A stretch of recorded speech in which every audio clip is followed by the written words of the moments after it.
Namibia currently imports a lot of energy from the rest of the region, given the fact that a lot of our own generation capacity was installed only in the 1970s, and we haven't added all that much additional capacity since. We've seen very strong growth in demand over the past few years in Namibia, and we just haven't seen supply that can match it.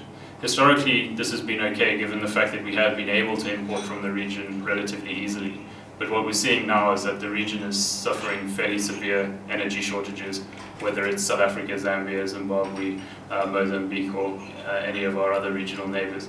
And as a result, it's going to be increasingly difficult to buy power from the region. From next year, we get into a situation where a lot of our current power purchase agreements come to a close, and we're just going to have to find some new way to ensure that we don't have a major power deficit in Namibia. One of the options is to try to renegotiate these deals, but that's likely to come at quite a high cost. The other option is to try to install domestic generation capacity.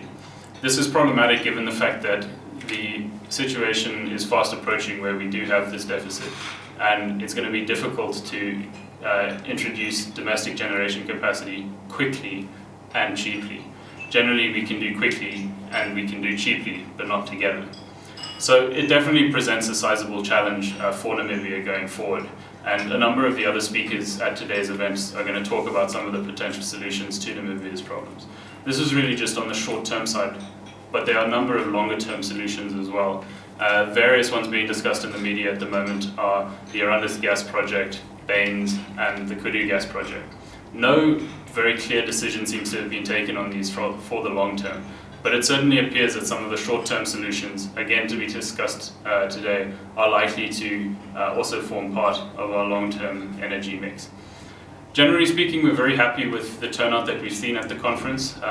We've got a number of relatively influential individuals here who have a keen interest in energy because of the effect and the impact that it has on their businesses, and many of whom are concerned about the fact that if we do see big energy price increases or energy shortages going forward, it may hamper their business.